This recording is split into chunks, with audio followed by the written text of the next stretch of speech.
In this video, I'm just going to show you how we've added username and password support for Helm repositories to the Jenkins X app framework. This is particularly useful when you're working in the GitOps mode with Jenkins X.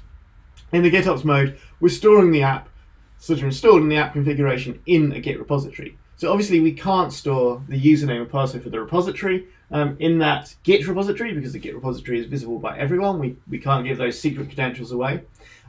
We also want to not store them in the cluster as a Kubernetes secret because we might want to rehydrate our cluster from that GitOps repo at a later date. So instead what we do is we use Vault.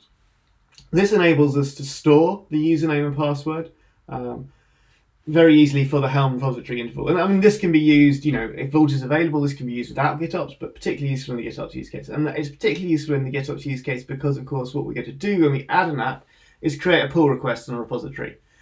There's then a job that goes away and builds that app.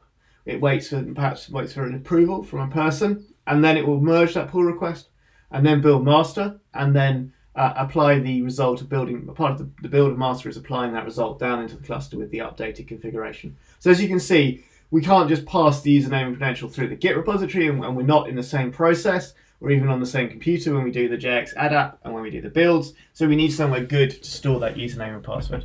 So let's take a look at that in action. So I can use the JX add app command, and this is a cluster that's configured for Tecton pipelines and GitOps with Vault enabled.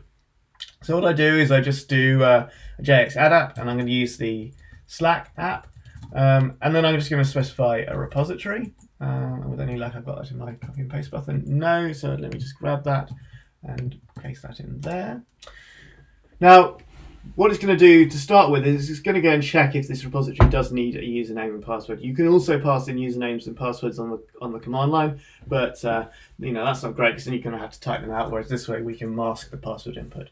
So I'm just going to put in a username and a password, and I'm going to show you that if the first time you put in the wrong password like I did there, the authentication fails and it will re-prompt you. This time I'm going to put the correct username and password hopefully in, and then you can see it goes ahead and it stores the credentials in Vault.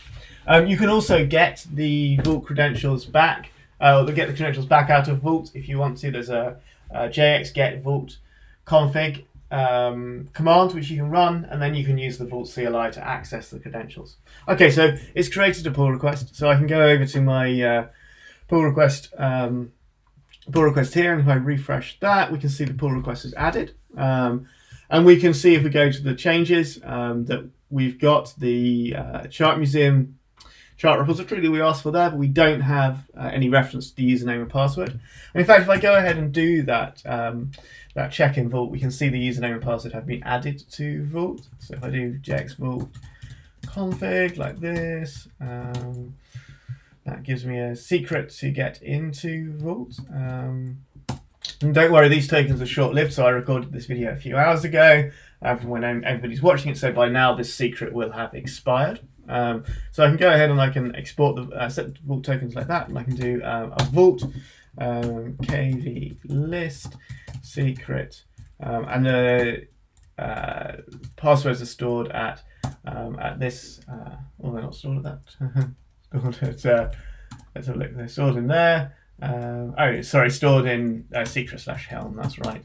And we can see there we've got a key called repo, and I'm not going to show you that table because that actually does have the username and password in it, but that table then has the secret that we need in it. So if we just do a JX get build log, just to see what's going on, and we'll see that we've got this, I think it's PR3, is that right? Yes, number 3, so we've got the PR build there, and we can go in here, and we can see that it's gone ahead and successfully added this chart museum here, this password protected chart museum there, so it's used the username and password there.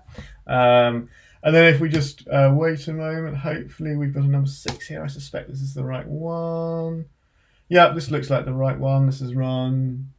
Oh no, this is slightly old, so I guess it's just merged now. So if we just give it a short moment, we should see another. Oh, there we are. There's the promotion build started. And this time you'll see that it adds the Helm repo. and then it's going to pull down the chart and actually run the chart apply.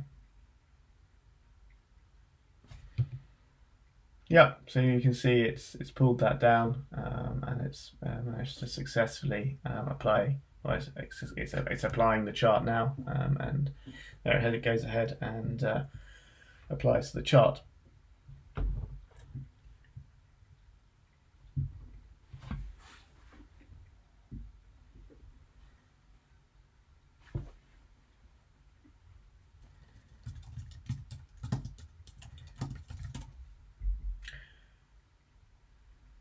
And now you can see when I run the kubectl get pods command, we can see that we've successfully added the Slack out there, and the pod is up and running. So again, it's managed to access that chart from that protected chart museum and actually install it down.